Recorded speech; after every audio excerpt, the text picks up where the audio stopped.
சஷ்டி விரதம் வந்து நல்லபடியாக முடிச்சாச்சு. ஆக்சுவலாக இதான் ஃபர்ஸ்ட் டைம் நான் சொல்லியிருந்தேன்ல, இதுவே எனக்கு பயங்கர பிளெஸ்ஸிங்காக இருந்துச்சு. இங்கே இருக்கிற சிவன் கோயிலுக்கு இன்னைக்கு தான் வந்து நான் ஃபர்ஸ்ட் டைமாக போயிருந்தேன்.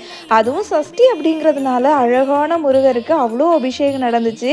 எனக்கு இதுவே வந்து பயங்கர பிளெஸ்ஸிங்காக இருந்துச்சு. இதான் ஃபர்ஸ்ட் டைம் விரதம்னு ஒன்று இருக்கும், அதுக்கே கடவுள் இவ்வளோ கொடுக்குறாரா அப்படின்னு சொல்லிட்டு எனக்கு ரொம்பவே திருப்தியாக இருந்துச்சு. அதுக்காக ஆஹா ஓஹோன்னு எல்லாரும் சொல்கிற மாதிரி பெரிய விரதம்லாம் நான் இருக்கல. எனக்கு வந்து எது வந்து கரெக்டாக இருக்குமோ அந்த மாதிரி ஃபஸ்ட்டு விரதத்தை எடுத்துக்கோன்னு ஃபுல்லாக வெஜிடேரியன் சாப்பிட்டுக்கிட்டு அப்புறம் ஈவினிங் விளக்கேற்றி கந்த சஷ்டி பாடினேன். ஆனால் எனக்கு நான் சொன்ன மாதிரி இதுவே ரொம்ப பிளெஸ்ஸிங்காக இருந்துச்சு. அடுத்த வருஷம் வந்து இன்னமும் கொஞ்சம் கூட டெவலப் ஆயிடுவேன் அப்படின்னு நினைக்கிறேன். நெக்ஸ்ட் டே இன்னைக்கு வந்து திருக்கல்யாணம் அப்படிங்கிறதுனால இன்னைக்கு ஈவினிங் போல் சாமிக்கு பிரசாதம் செய்து சாமியும் விளக்கேற்றி கும்பிட்டுட்டேன். ஃபர்ஸ்ட் டைம் நேற்றுக்கு நான் சிவன் கோயில் போயிருந்தேன். அதுவும் கந்த சஷ்டி அன்னைக்கு அவரோட எல்லா அபிஷேகத்தையும் பார்க்குறதுக்கு கடவுளே என்னவா அப்படின்னு கூப்பிட்ட மாதிரி நான் ஃபீல் பண்ணேன்.